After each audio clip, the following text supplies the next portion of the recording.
美国普利兹新闻奖公布今年得奖的名单，纽约时报甲华盛顿邮报以 Trump 放开枪的事件，摕到摄影奖甲报道奖。另外，路透社探讨芬太尼毒品的危害，摕到调查报道奖。若摕上侪奖的是纽约时报，拢总得4项。And the prize goes to Doug Mills of the New York Times. 去年7月13日，也是总统候选人的川普，伫竞选演讲的时阵去互人暗杀。纽约时报摄影记者米尔斯伫台卡翕到一系列的相片，其中一张佫翕到枪支快速刺过川普的过程，得到突发新闻摄影奖的肯定。华盛顿邮报是以这个事件得到突发新闻报道奖。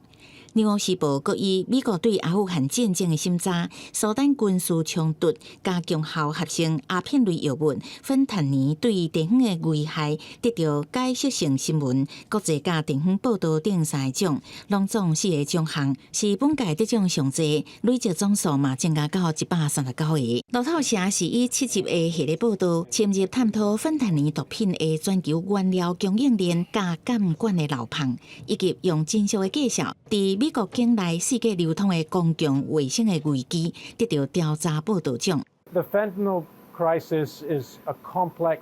one. We have illustrated the simplicity and complexity and ease at which these chemicals flow back and forth across the American-Mexican border, between China and America and Mexico. We have an issue in this country of demand as well. 美国专门组深入调查报道的非营利新闻机构 ProPublica 是报道伫个对台禁令正严的州，疑似延误对孕妇的紧急医疗，致使真侪件死亡事件，连续第2年得到公共报道奖。华盛顿邮报前资深政治漫画家特尔内斯是得到插图报道甲评论奖。好笑的是，伊的作品一包包括报社头家贝佐斯在内，科技甲媒体头人向川普屈服巴结的漫画，当时去互主编以内容重复的理由摕落来。特尔内斯尾仔时节结束17年的环游生活，也凸显媒体内部的权力甲新闻自由对立的侧面。公司新闻4位中编译。